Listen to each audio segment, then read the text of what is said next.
I used to be a Canterbury client, and now I work for them. And this is how it all started. Thank you for coming. What is it that you want to achieve? It's just that we can't see a real way ahead. Our present home loan will take 20 years to pay off. We just feel short of money a lot of the time. Let's make step number 1 for you, getting rid of that loan real fast. Then you'll be able to breathe easier. This is how it looks for you now. There's your present home loan.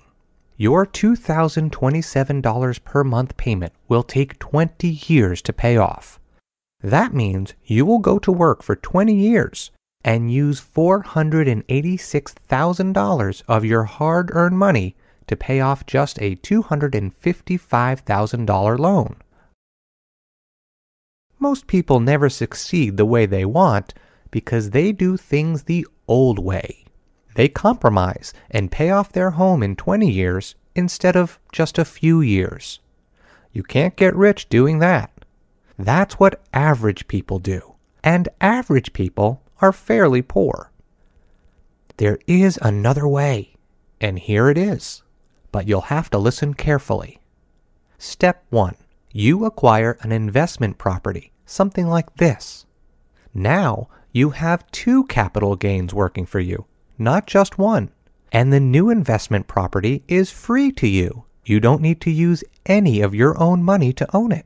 That's a pretty cheap property, isn't it? Anyway, for now, our first step needs to be to get rid of your present non-tax deductible home loan. Non-tax deductible loans are real killers.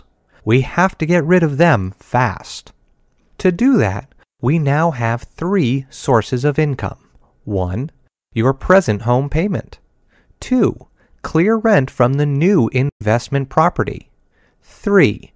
Income from your tax variation saving. There are now 3 sources of income at our disposal.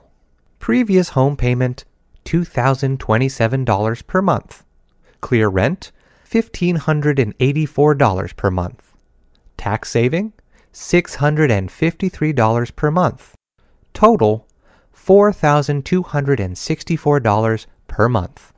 If you now pay the $4,264 per month off the home loan, it will be paid off in 5 years and 2 months instead of 20 years. But it never goes this slow because of the next step.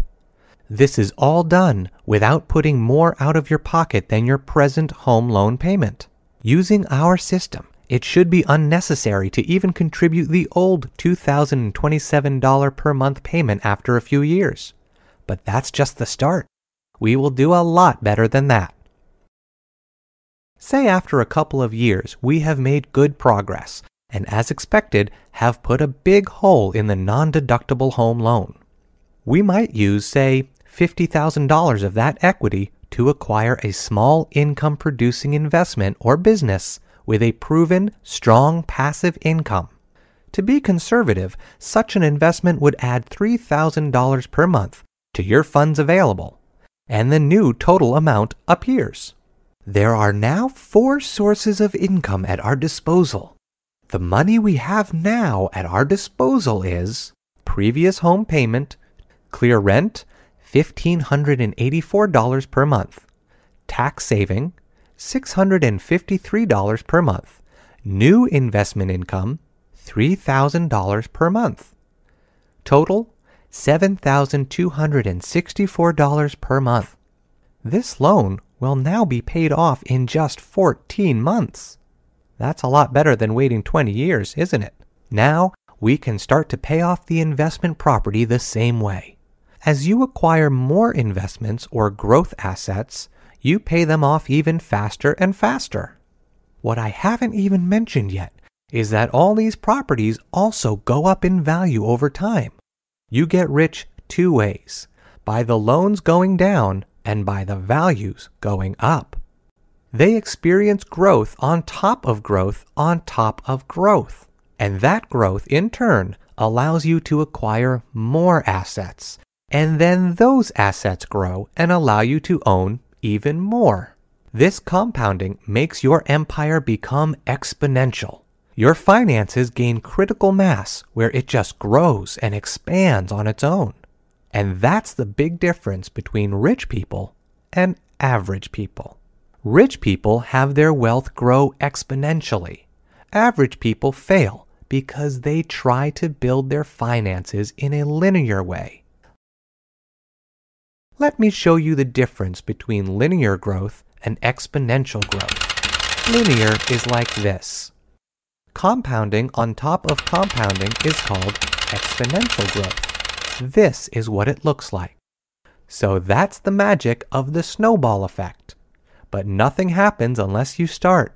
That's how Warren Buffett became the richest person in the world.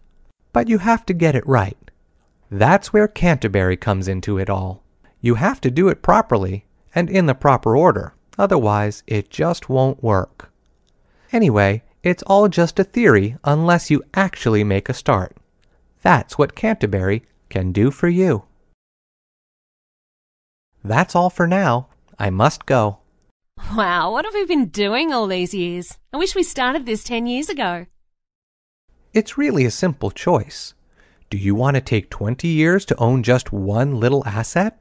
Or get to own many assets and not need to work within only a few years? It's up to you.